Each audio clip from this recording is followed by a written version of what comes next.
La gamificación es una oportunidad de trabajar destrezas, habilidades y competencias partiendo de la motivación del alumnado. Hoy conoceremos la opinión de Margarita Fernández acerca del tema. Buenos días, yo soy Inés Rodríguez y yo Elena Sánchez. Y te hemos elegido a ti para la entrevista sobre la gamificación y si quieres explicar tú un poco sobre ti, adelante. Pues buenos días a las dos. Yo soy Marga Fernández, soy profesora en la Universidad CEU Cardenal Herrera en las áreas de didáctica de las matemáticas, tanto en el grado de educación infantil como en el grado de educación primaria. Mi formación es una formación un poco atípica, teniendo en cuenta que imparto docencia en los grados de educación porque vengo de una ingeniería, entonces pues claro, la formación es algo diferente a lo habitual en los grados de educación, pero sí que es cierto que después he cursado diferentes másters relacionados con educación, estoy formándome y estoy preparando mi tesis doctoral también en el ámbito de la educación y en concreto en educación infantil y bueno, pues os voy a ayudar en lo que pueda y en lo que me pidáis. Gracias. Empezamos con la entrevista. En primer lugar, ¿qué es para usted la gamificación? Bueno, para mí la gamificación, y no me hables de usted, la gamificación pues es para mí y para muchos expertos la consideran como una técnica que se puede utilizar en el aula y que realmente lo que hace es aportar los beneficios del juego en un entorno educativo y de esta forma potenciar la motivación del alumno y conseguir que los contenidos a impartir en el aula se puedan trabajar desde una forma más lúdica y por ello al tener esta vertiente más lúdica el alumno se implica mucho más y consigue mejores resultados en cuanto a su proceso de enseñanza-aprendizaje. ¿Y cómo la conociste? Bueno, pues a ver, ¿cómo conocí la gamificación? Pues como os he comentado antes, ser docente, y a vosotras os pasará también cuando acabéis vuestros estudios, veréis que el docente tiene que estar siempre en un continuo proceso de reciclaje y renovación. Entonces, tenemos suerte los docentes que trabajamos en el CEU porque continuamente estamos recibiendo formación y cursos que nos presentan nuevos métodos, nuevas técnicas y nuevas formas de trabajar en el aula. Entonces, en uno de esos cursos que recibimos hace ya años, nos presentaron la forma de trabajar en el aula determinados contenidos a partir de lo que se denominaba gamificación. Sí. La verdad es que quien me conoce, por ejemplo Inés, que sí que me conoce, que me ha tenido ya en el aula, yo soy una persona que me gusta darle un enfoque diferente a la materia, porque sí que es cierto que si no el alumno únicamente sentado en una silla y recibiendo información se limita mucho el aprendizaje del alumno. Entonces, implicar al alumno en ese aprendizaje y plantear alguna actividad que resulte más gratificante, más motivadora y más lúdica, beneficia tanto al docente como al alumno. Entonces, a partir de ese momento que nos presentaron esta formación, pues empecé ya a investigar, empecé a hacer cursos por mi cuenta, he hecho diferentes cursos de escape room, porque el escape room también considero que es una forma de trabajar en el aula que tiene mucho sentido aplicarla en las matemáticas. No sé si me estoy avanzando a alguna pregunta, pero sí. Da mucho juego, da muy buenos resultados y realmente pues a partir de esa formación que recibimos en el CEU, pues vas tirando del hilo, vas buscando diferentes cursos, te va gustando y ya os digo, pues intento pues ir renovando y reciclando la formación. Sí, pues sí, la siguiente pregunta era ¿qué técnica has utilizado y qué resultado has obtenido? Técnicas hay muchísimas, entonces no sé si cuando preguntáis esto os referís únicamente a técnicas docentes, a técnicas didácticas sí, que podamos utilizar en el aula o a técnicas relacionadas con la gamificación. Lo cierto es que la didáctica, lo bonito que tiene, tanto en matemáticas como en cualquier otra área de conocimiento, es que puedes disponer de muchísimos recursos Sí. y puedes adaptarlos a tu forma de impartir las clases y al contenido que quieres trabajar. Entonces, podemos hablar desde el folio giratorio, desde lápices al centro, que son técnicas que puedes aplicar en el aula desde las etapas de infantil hasta etapas universitarias como sois vosotras. La espina de Ishikawa también es una técnica donde tú presentas ventajas, desventajas, haces comparativas de un determinado tema. El puzzle de Aronson, es que hay infinidad de técnicas y después a mí me gusta pues eso, ir introduciendo cosas que ya no sé si llamarlo técnicas, pero que aunque no tengan la nomenclatura de técnica, las podemos utilizar en el aula pues para fomentar esos espacios de enseñanza-aprendizaje, como puede ser eso, pues un escape room, o como puede ser pues lo que hemos hecho, pues un concurso de fotografía geométrica, y a partir de ahí vas tirando del hilo, vas trabajando los contenidos que tú pretendes y consigues que el alumno se implique porque realmente está haciendo algo que se sale de lo habitual. Entonces, cualquier cosa que se salga de lo habitual para el alumno ya es un cambio en el aula. De lo tradicional, por así decirlo. Exacto. Cuando hablamos de tradicional, yo entiendo que vosotras os queréis referir a libro y ejercicio en la libreta, resuelvo. Claro, y escuchar en clase, escuchar y no participar. Entonces, sí. Claro, también tenemos que ser conscientes de que no podemos basar toda nuestra asignatura o toda nuestra forma de trabajo en la gamificación, porque sí que es cierto que los grupos son grupos numerosos, siempre no dispondréis del tiempo o de las herramientas o de los recursos o del espacio para poder hacer este tipo de actividades, o es posible también que en el aula tengáis alumnos con necesidades a los que tendréis que adaptarle la actividad. Entonces, son muchas variables que hay que tener en cuenta y que en determinados momentos no siempre vais a poder hacer aquello que deseáis, sino que también os vais a tener que limitar a lo que a la metodología tradicional, pero combinar lo tradicional con lo novedoso y con lo innovador puede resultar muy provechoso. Entonces sí que es cierto que tenemos que abrir un poco la mente, dedicarle tiempo a las actividades que queremos plantear y utilizar técnicas de este tipo, y a partir de ahí es todo empezar. Todo lo nuevo da siempre un poco de miedo, pero cuando ya empiezas y ves que realmente el alumno se implica y que el aprendizaje realmente se consigue, claro. Hay gente que es un poco, no digo que esté en contra de la gamificación, pero sí un poco reticente. Entonces, claro, pero cuando tú ves que pese a usar la gamificación, que muchos dicen que no consigues trabajar los contenidos que son propios, en concreto, por ejemplo, del área de matemáticas, que es mi caso, cuando tú realmente puedes demostrar que sí que el alumno alcanza esos contenidos, alcanza esos objetivos y desarrolla las competencias que son propias de la asignatura, esto es la evidencia de que sí que se puede, y cuando uno quiere, siempre que uno quiere, puede. Y que es efectivo, claro. Sí, yo además personalmente lo corroboro porque en matemáticas, pues el concurso de fotografía, el concurso de, la actividad de la creación de instrumentos de música, es una manera de trabajar la geometría mucho más amena y que también nos llama más la atención. Claro. Te anima, te motiva más. Sí.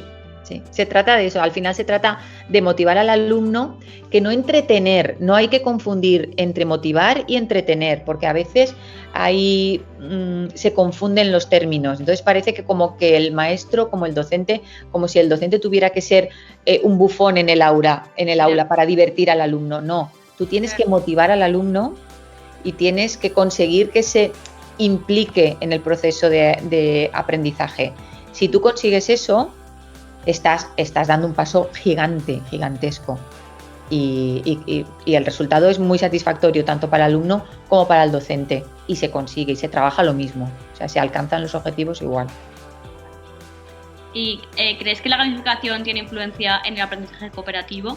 Vale, esta pregunta no la acabo de entender. Cuando habláis de esto, ¿a qué os referís? Pues porque el tema de nuestro blog es el uso de estrategias de gamificación para fomentar transversalmente el aprendizaje cooperativo, porque hay técnicas de gamificación que pueden conseguir a la vez tanto impartir y adquirir contenidos como hacer trabajo cooperativo. Es más que nada eso. Yo es que realmente veo que están muy relacionados el aprendizaje cooperativo y la gamificación, porque si investigáis, bueno, vosotras habéis investigado muchísimo y conoceréis todos los detalles de lo que es el trabajo cooperativo. Entonces, el trabajo cooperativo, una de las ventajas del trabajo cooperativo es que, ¿cuál? Aumenta la motivación. Entonces, la gamificación, ¿qué hace? Aumenta la motivación. O sea, si empezamos ya en el trabajo cooperativo, lo que hacemos es trabajar de manera cooperativa, los alumnos se ayudan unos a otros, claro, y se compensa los posibles desequilibrios que pudieran haber en cuanto a ritmos de aprendizaje. La gamificación consigue también que tú impliques al alumnado y que entre todos se busque una meta común, que es ganar el juego. En el trabajo cooperativo se busca una meta común, que es conseguir resolver el objetivo o el trabajo que el docente había propuesto. Entonces, para mí, tanto gamificación como trabajo cooperativo prácticamente van cogidos de la mano. Entonces, yo veo que sí que beneficia la gamificación al trabajo cooperativo. Si os referíais a eso, sí, yo estoy más que convencida que sí. Yo creo que también para relacionarse entre ellos y todo también es... Efectivamente, porque siempre que cuando plantees la gamificación la plantees como un conjunto de retos a alcanzar por el grupo, realmente estás hablando de lo mismo que hablaríamos en cuanto a trabajo cooperativo. Por lo tanto, puede ser exactamente válido trabajar la gamificación y trabajar el trabajo cooperativo conjuntamente. Vale. Y en el ámbito de las matemáticas, ¿cómo crees que se puede aprender de manera cooperativa? Pues mira, exactamente como lo estamos haciendo nosotros en el aula, por ejemplo, formando grupos. Es cierto que vosotras podéis elegir el grupo, pero en vuestro caso podríais vosotras elegir los miembros que componen ese grupo para que el grupo fuera lo más homogéneo posible. Entonces, que hubiera diferentes ritmos de aprendizaje.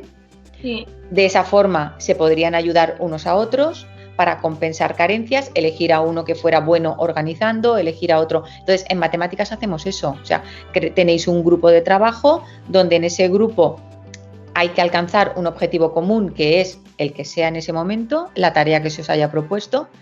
Y matemáticamente hablando, evidentemente, el área de las matemáticas no es diferente a cualquier otra área de conocimiento. Por lo tanto, se pueden trabajar las matemáticas exactamente igual desde el punto de vista cooperativo. Yo no veo que por ser matemáticas no se pueda trabajar de manera cooperativa, al contrario. De hecho, para mí es primordial trabajar de manera cooperativa. De hecho, el otro día estaba Inés y era ella la que estaba ayudando a todas sus compañeras del grupo. Entonces, estaba de pie y alrededor sus compañeras, y ella iba ayudando a las diferentes compañeras a resolver la tarea que teníamos en común. O sea que trabajo más cooperativo que eso, no hay otra cosa. Sí, yo creo que también beneficia mucho que si hay alumnos que ya han acabado, pues a lo mejor la explicación de un alumno que a lo mejor lo enfoca de otra manera, también te puede servir, aparte de la del profesor. Sí, porque pensá también que era lo que hablábamos también en didáctica de las matemáticas, la visión del alumno, como cuando comparte los conocimientos con el compañero, están en posiciones simétricas, los alumnos están en posiciones simétricas, entonces utilizan un vocabulario que es muy similar, que es diferente al del docente porque el docente tiene un vocabulario más técnico. Entonces, lo que tú te estás esforzando en explicar, lo explicas dos veces y el alumno no entiende, llega Inés, lo explica a las compañeras y con una sola vez lo tienen todas claro, porque hablan el mismo idioma. Entonces, sí, claro, el alumno aporta muchísimo en esas situaciones. También es cierto que puede crear momentos de desequilibrio, porque puede haber respuestas que hagan dudar a sus compañeros. pero Sí. normalmente beneficia más que lo contrario. Pero pues, no hay malentendidos de que a lo mejor lo has entendido mal y lo has explicado de otra manera, pero Claro. Pero sí, yo, por ejemplo, Inés en religión, como yo estoy en primero y en segundo, pues tengo religión. Y tenía el parcial la semana pasada con Jaime y me ayudó un montón explicándomelo ella, cómo lo entendía y súper bien. Sí, es que es eso, como estáis en el mismo nivel, no tienes vergüenza de decirle, Inés, vuélvemelo a explicar que no lo he entendido. Entonces no tienes No, vergüenza. Al docente, cuando se lo has preguntado 2 veces, llega un momento que dices, uf, ya no lo pregunto más porque me lo ha explicado 2 veces y sigo sin entenderlo y va a pensar que... Y entonces el alumno dice, tú le preguntas, ¿lo has entendido? ¿Ha quedado claro? Y el alumno te dice, sí, pero es no. Claro, Entonces llega el momento, claro, que le dice a la compañera, explícamelo porque yo no me he enterado.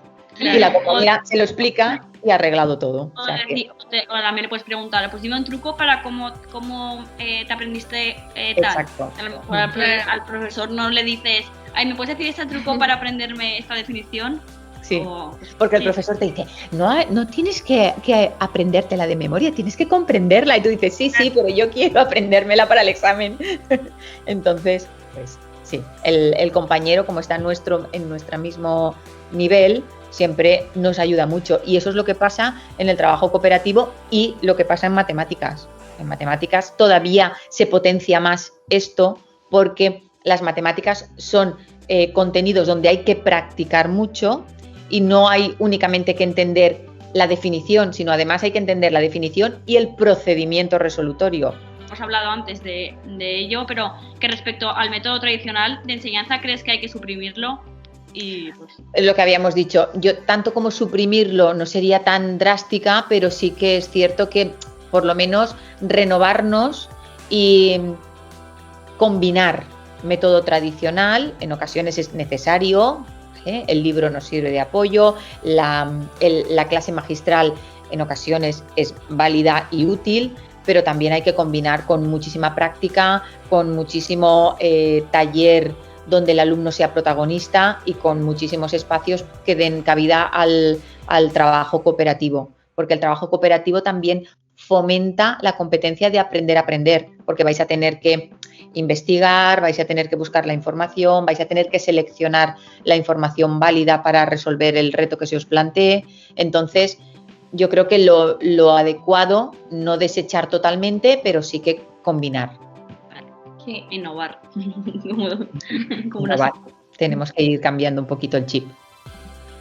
Y bueno, ya la última pregunta es, ¿crees que qué claves nos darías como futuras docentes para poner en práctica el aprendizaje cooperativo y la gamificación conjuntamente en el aula? Pues yo el consejo que doy a vosotras y a todos los futuros maestros, a todos los alumnos que vais a acabar la titulación en breve, es que no perdáis la motivación y la ilusión. O sea, si eres una persona con ilusión, si te gusta tu trabajo y si te apasiona lo que haces, en ningún momento perderás el contacto con el alumno. Es muy importante que tú llegues al aula y contactes con el alumno, ¿vale?